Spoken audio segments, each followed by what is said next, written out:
my name is Surina and welcome back to my channel. So today I'm doing something I've never done before, and that is to make a vision board. So I've got this massive foam board here and I've just printed out some pictures and got some scraps and things I have in my stores. Got some double-sided tape, some scissors, and hopefully it'll turn into a vision board soon. Oh, I've already squished the corner, whoops. It's a good start. And I thought it'd be nice to have a chat about things like failure and goal setting and imposter syndrome. So if you want to hear more about that, then carry on watching. So in terms of my own experiences with failure, for most of my life, in terms of school life, I didn't really fail much. At school, if you were sort of getting by with the academic side of things and doing all right at your studies, there wasn't really much else going on that I think we really associate with failure. I mean, obviously there's more to school than the academic things, but like sports and drama and arts, which were definitely not my strong points at all. I felt like all the attention and all the goal setting and everything was around your grades and about getting into the next year and into the next stage of education and into higher education and university and all of that stuff. So there's quite a big emphasis on that. Basically what I'm trying to say is I didn't think about failure much for pretty much the first 18 years of my life. I guess I felt a strong sense of my identity was all tied up into academics. So my first failure was actually at the age of 18 when we were applying to university, and I didn't get into Oxford University for medical school. But looking back to myself as an 18-year-old who had spent the best part of 18 years carving out this academic identity, that rejection was really tough and really made me question a lot of things about myself, and essentially started to lead to some cracks in my identity. It all sounds so dramatic and unnecessarily traumatizing now.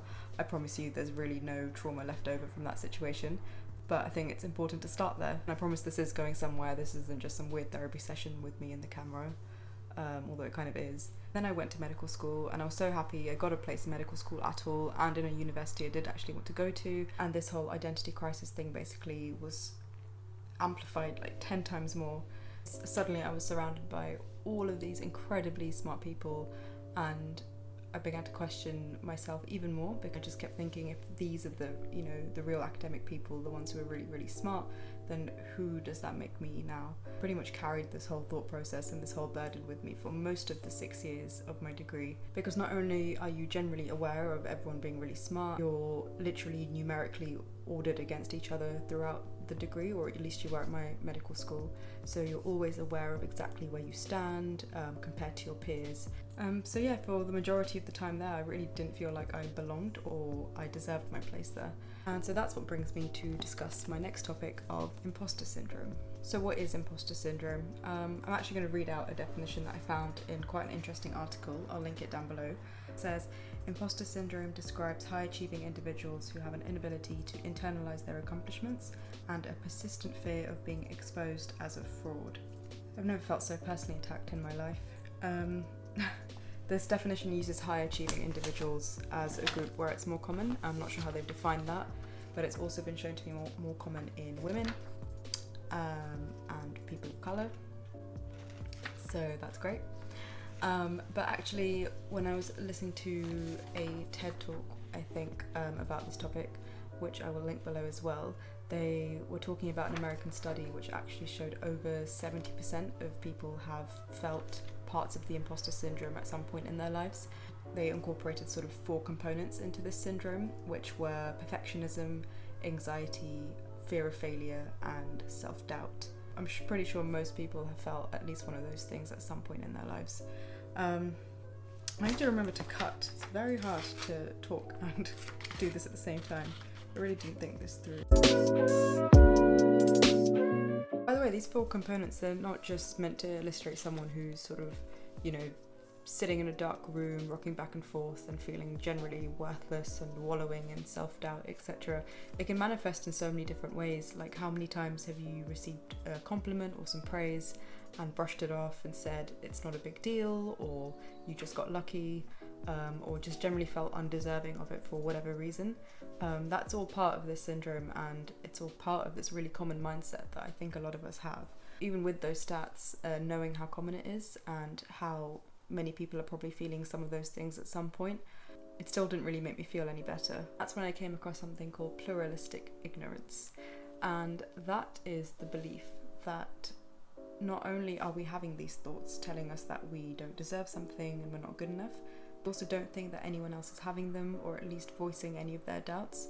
And so you end up thinking that you're suffering alone and that everyone else has it figured out and it's just you who doesn't. And that's something I've definitely felt tons of times, especially at university, especially as well at work, when you can always kind of see your seniors ahead of you or be surrounded by people who really look like they know what they're doing. It very much feels like a very private internal struggle that you're having with yourself, and then questioning whether there's something wrong with you. Those sort of feelings perpetuate the initial imposter syndrome feelings of not being good enough, and then the whole thing just becomes a vicious cycle. So that's why I think it's so important to talk about it. Firstly, to normalize it and just let everyone know that everyone feels this way, it's not just you, and I should stop pointing with the scissors. But also I think normalizing it helps the person take back control of their mindset and not let their mindset control them. I think once you have control over your emotions, your feelings, then you can have control over your actions, which imposter syndrome can take away from you. It's been shown to stop people from applying for jobs, applying for positions, for speaking up and having their ideas heard at a meeting, and that is just not okay. I cannot tell you how many opportunities I have delayed, or even worse, not done. Worse, expelled. Because of this horrible mindset that just kind of snowballs out of control. But over the last year or so, I've learned a lot of things and had a lot of transformations in the way I think, which has really helped me take back control and therefore actually act on lots of things that I wouldn't have otherwise. And I'm still not perfect. Goddamn perfectionism. I thought I'd share some of those things today. One of the key things for me was tackling the concept of perfectionism, or rather the lack of. So I have quite an obsessive side to my personality, which can be a good thing. It means I, put all of myself into everything I do, and I enjoy the process of getting better at something by doing it more and more. But that can also have a really ugly side, because my expectations for how good I wanted it kept getting higher and higher the more I do it, and so the finish line just keeps moving more and more out of sight, and I can never actually get to the end, and that just leads to basically not enjoying the process anymore at all. The worst thing is you're just less likely to do things out of the fear of those feelings, and that it's not going to be good enough for you and then good enough for the world or whatever. I basically learnt that the only thing worse than imperfect action is no action, and just accepting that things can't be perfect and perfection isn't a thing has led me to do so many things that I wouldn't have otherwise. This YouTube channel, for example, I'm fully aware that I'm very much still learning about filming and editing. I've seen, finished products of people who have been doing this for years, and how amazing their projects are. And I know I'm not there yet, and I can't create that yet, but the only way to get there is just to do it and just to keep putting things out there, seeing what works, and learning in the process as well, of course.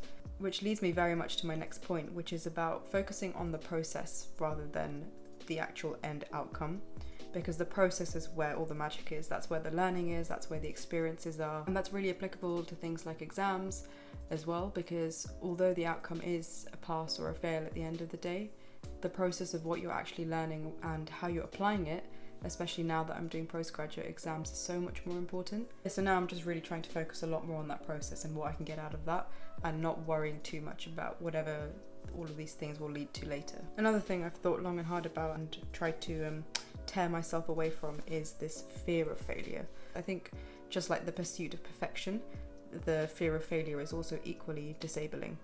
And I've let the fear of failure dominate loads of things I've done. Like I said, when I got to med school and felt completely out of my depth, I was constantly fearing failing and being found to not be good enough. And that really reflected in terms of how I was performing for pretty much the first half of med school.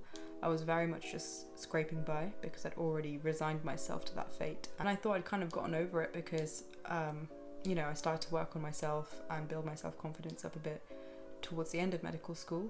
But then I sat a postgraduate exam, a surgical exam, which was, way harder than anything we've done at med school. I don't think I believed for a second that I could actually pass the exam, and of course I failed. And after tons of reflection, I've realised how badly that fear affects me, and don't want it to affect me ever again. Basically, it's so stupid. When you're trying to achieve something difficult, there's already so many obstacles in your way. Why would you add yourself to that list of obstacles? At least you should be on your side and you should be rooting for yourself. It's really easy to say that, and I know it's difficult. We have the power to be governed and controlled by our mind telling us negative thoughts, and then we also do have the power to switch those things into positivity and into productive thoughts. So it is just as easy as changing your mindset, although I know it's not that easy. But for me, it's just been a case of, instead of thinking, this is so hard, I'm going to fail, is this is so hard, I might fail. I'm still going to do it. I may not have the outcome at the end that I wanted, but I would have gained so much more on everything I've done to get there that it's always worth it. It's just always worth doing something. And not doing it means nothing is going to progress, it's almost certain. But just trying it, yes, you might achieve exactly what you intended to, but you don't even know what other opportunities you might open up for yourself on the way there, the skills you might pick up, the things you might learn. Just go for it. I mean, what's going to happen? Like, literally no one cares, which is like another thing entirely that I've learned is to do with all of this is, I guess, another reason that people fear failure and fear not doing as good as they wanted or whatever is because of society and external pressures of what will people think. We just think there's so many eyes on us all the time, and I will never forget the fear of uploading my first video on YouTube, for example. I thought the whole world was watching and I would be ridiculed, and lo and behold, I pressed publish and got maybe I don't know, like 10 views in a few days, and I'm pretty sure 8 of them were me. So that was all very anticlimactic, very underwhelming experience. I think this is a theory in psychology. I think it's called the spotlight theory or something, where you think everyone is watching you and everyone is, noting your moves, but really no one is. And so that really shouldn't be an added barrier for you to do what you need to do. The last thing I've realised is that these achievements, these accolades, these sort of traditional markers of success, they don't define me, and it doesn't just magic away the desire to self-improve and level up in your career, your job, your house, your salary. All those things are still really important to me, and they drive me, they motivate me, but they don't define me. So if things don't work out the way that I wanted, then it's okay. Everything I've talked about today, they aren't really practical tools for if you do this, you'll feel like this, and if you work like this, you'll achieve this. They're very much all mindset changes, and anyone can do these things. They're not particularly groundbreaking or novel or anything like that, but if it even helps one other person, then that would be pretty cool.